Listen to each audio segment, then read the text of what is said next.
Hey, it's your guy Tyrrell back with the interviews. Real Madrid, Juventus, two of the heavyweights in European football. Something's got to give. Would Real Madrid win their third consecutive Champions League? Would Juve finally win one for Buffon? If they wanted to, they'd have to get past Real and avenge their loss in last year's final in Cardiff.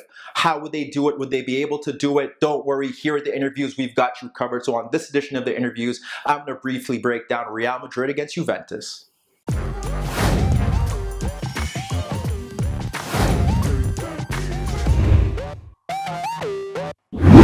So Real Madrid, Juventus, the big game in the Champions League quarterfinal on the day. Who would go through? This is a rematch of the finals last season. Real Madrid were victorious 4-1 due to their great second half. Ronaldo scored 2 goals. Would he be able to once again prove that he is the man for the occasion? And what about Juventus? Top of Serie A, looking to finally get their hands on the Champions League. Would they be able to do it? How would they stop Madrid? This was a great opportunity to prove that they belong. When we look at the board, we got Real Madrid in the blue, we got Juventus in the red. Madrid in more of a 4-4-2 diamond, Ronaldo and Benzema up front. Isco at the tip of the diamond, Cruz and Modric ahead of Casemiro. We look at Juventus, it was more of a 4-4-2 when you really look at it.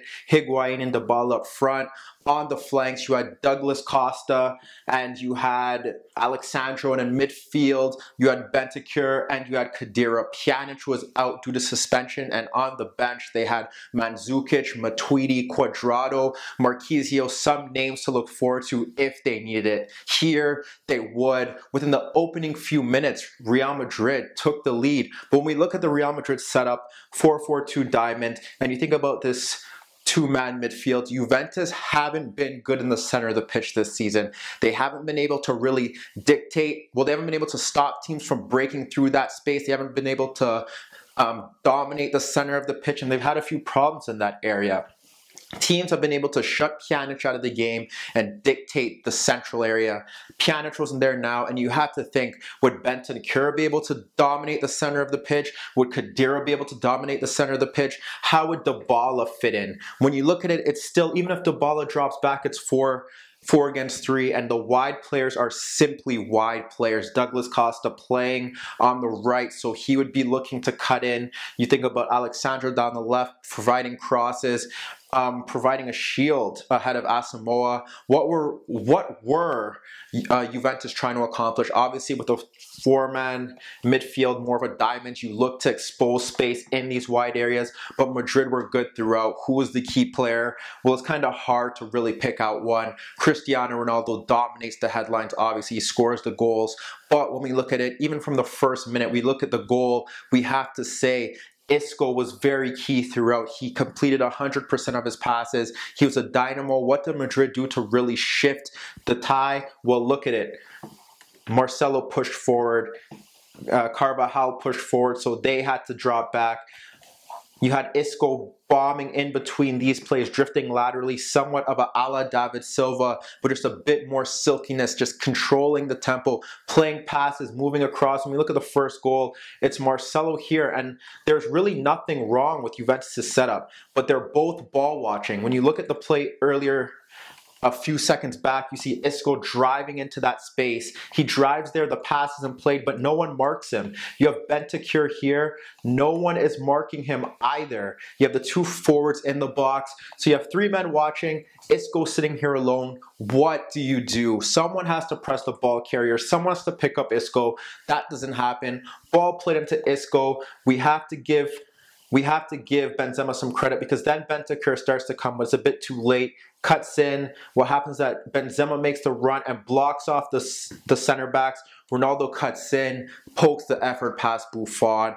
That was pivotal. They start the game on the front foot. Not that would really change how Madrid played, but it was key. Get the away goal early, settle the nerves, and for the first opening 20 minutes, Madrid were dominant. It was somewhat of the same theme. You have these 2 up front. We kind of get them back into shape. Let's get everyone back into shape here. Center backs there, midfield there, shift that. What did they do well? Well, you got Isco floating in, and he could drop deep. You got Cruz and you got Modric picking up the ball, waiting to suck men out. Isco could float in there. Ronaldo could float in there. Benzema could drop in. Casemiro at times was pushing forward because he's developed into an all-rounder under Zidane. When you look at it, they have this midfield zone in a shambles. 1, 2, 3. These could come in 4. These players are sticking out wide. They're trying to defend narrow, but nothing is really coming of it. We'll bring Marcelo back. But yes, this is what's been happening. They had the fullbacks pushing forward, so someone had to mark them. They dominated the midfield zone. You have the best midfielders in the world, and Kroos and Modric dictating the tempo of the game, dropping deep when they need to drop deep to get onto the ball, picking up the ball, ensuring that they keep the tempo, they control the tempo, they're playing the 1-2 passes, and Juve had no sniff of the game. They couldn't really get into it. Bentancur and Khedira were overran in midfield, and they struggled throughout. But obviously, Juve did get their chances here and there. What was one of the key aspects of their game? Higuain was making runs out into the left. There was one time where he picked up a long ball, probably should have done better, hit it on the first time, controls it, plays it wide. There's one time where he runs beyond Varane, gets the byline, pulls it back for Bentancur, who makes a deep run or a late run into the box. His shot is blocked. He gets it back, delivers a cross through the 6-yard box. No one attacks it. There's another opportunity where Higuain will bring back Bentancur, kind of drifts off into the space, locates De Chilio, will pull them back. Locates De Chilio making a run in, switches the play. That was one of the few times where Madrid were caught out of space. But De Chilio breaks forward, delivers a cross or a shot into the box, it evades everyone, goes out. But when you look at what Juve were trying to do, Madrid really weren't worried, because without the ball, they were even more exceptional. Sometimes you'd have Benzema sit on Khedira or the deepest midfielder. If not, 2 banks of 4. Everyone knows their duties. Sometimes Isco would be caught out in the center of the pitch, and that would force Kroos to go out wide. And what would happen was that they were just simply, ball goes out, shift.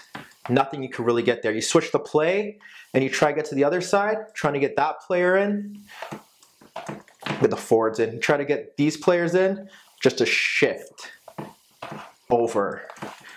That was simply it. Madrid really were compact in that area, and when there were space, they valiantly covered for each other, one possession. And when they did, because Juve's best chances, they didn't really create much. They have the free kick into the box that Higuain forces a save out of Navas. But besides that, there was a lot of intricate passing around the box. Varane and Ramos were superb, cutting out last-ditch efforts, but they did their job diligently. They controlled the tempo of the game when they didn't have the ball. When they did, they stayed compact, they worked hard, they pressed, they clogged the space in midfield.